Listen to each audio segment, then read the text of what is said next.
শেখ, আপনি আমাদেরকে বলবেন এই বছর যারা হজে যাবেন তাদের আসলে কি কি প্রস্তুতি থাকা উচিত? আমাদের হজের ক্ষেত্রে এই বছরের জন্য যদি আলাদা করে বলি তাহলে বলতে হবে যে প্রচণ্ড গরমের মধ্যে এবছর হজের কার্যাবলী আমাদের সম্পন্ন করতে হতে পারে।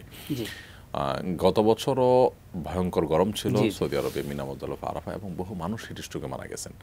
বাংলাদেশেরও বহু মানুষ সেখানে ছিলেন এই মৃতদের তালিকায়।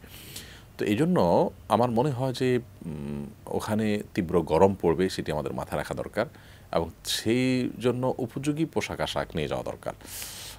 সেই সাথে অবশ্য সেখানে যেহেতু অনেক বেশি গরম থাকে, সমস্ত রুমগুলোই এসি থাকে, অতএব এসির পরিবেশে থাকার জন্য আবার আলাদা ব্যবস্থাপনাও থাকা দরকার। কারণ ওই অ্যাসিড ঠান্ডা থেকে ঠান্ডা লেগে যায়, আবার অতিরিক্ত গরমে ঘামিয়ে সেখান থেকে ঠান্ডা লেগে যায়, এই বিষয়গুলো আমাদের মাথায় থাকা দরকার।